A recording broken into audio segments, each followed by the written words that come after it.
John Brian Paraginian, Senior Trader and Co-Founder of ProfessionalStockTraderLive.com. I'm going to keep this brief here, and I'm simply going to say we're trading 20% above the S&P 200-day moving average. You don't generally have that extreme move above a moving average such as a 200-day. We were 20% below the 200-day moving average back in March. Now we're 20% above the 200-day moving average in September.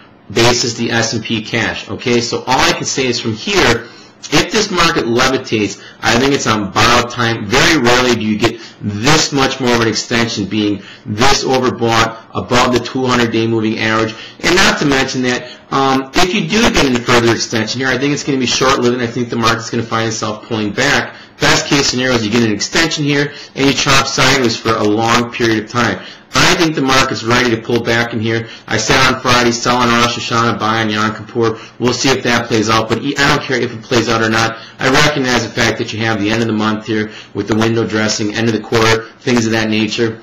For me, it's all about setups. That's all I trade is setups. So I don't care if we go to 30,000 on the Dow. I don't care if we drop to 3,000 on the Dow. It's all about setups. So I don't get caught up in this big move higher or lower. I simply trade setups. But from time to time, as in this time frame here, September, October time frame, I am going to play for a market pullback. Generally, September is down 1%, 1.1%. We are up, some 4% for the month. So I think you're not going to go through the month of September and October unscathed with any serious type of corrective activity that you can really identify on the charts. And again, 20% above the 200-day moving average.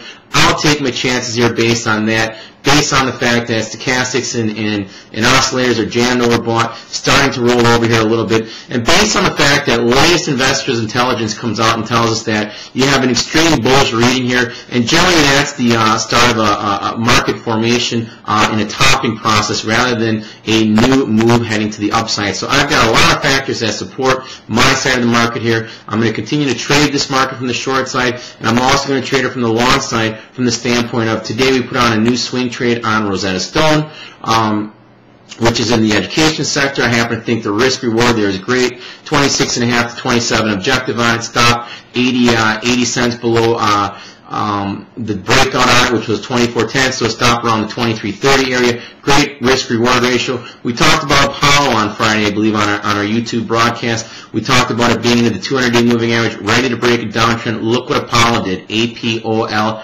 Absolutely exploded to the upside in the education sector. I think this market's ready to go into some serious type of corrective mode. Whether it starts here this week, remains to be seen, but I think September, October does not go unscathed. That's all I'm telling you. Be cautious here based on everything I'm looking at here. The breath terrible today on the New York. I just don't like what I see here in the stock market. The airlines are a sector that looks like they're leading the stock market higher. And when you start getting the education stocks starting to perk up, that generally is a sign that you better be cautious here as well, that the stock market could be finding itself on very thin ice here. So again, if you're struggling with the stock market, or you're looking for some type of guidance, or you're looking for trading ideas, or you want to learn through our daily live webcast, go to our site. Take advantage of our 1-week trial. No credit cards, no nothing. I know once you go through the 1-week trial, you're going to love what we do here. You're going to love our email alerts that we send out for our swing trades, and I know you'll become a member.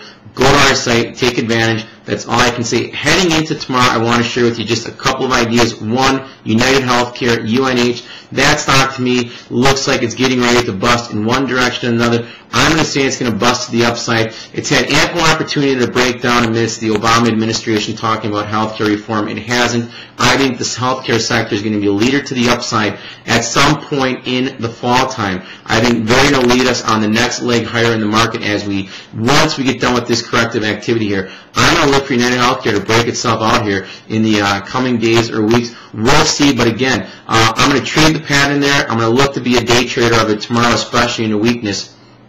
So that's one idea I want to share with you. Another one is, what is it? Geez, AIG. I want to go back to AIG. I think AIG is going to push over 50. You got a lot of call buying by retail investors going way out, $20, $30, $40 out on the strike price. I don't necessarily think the stock's going that high, but I do happen to think the stock is going over 50 and in a hurry. So I'm going to look to be a buyer into early morning weakness on that as well. One other idea that I do want to share with you is Apollo. I think Apollo can be bought as well into any early morning weakness. I think that stock's going to make a higher high in here as well. I think Rosetta Stone, RST, I think that can be bought in early morning weakness. I think that's going to pump and make a higher high.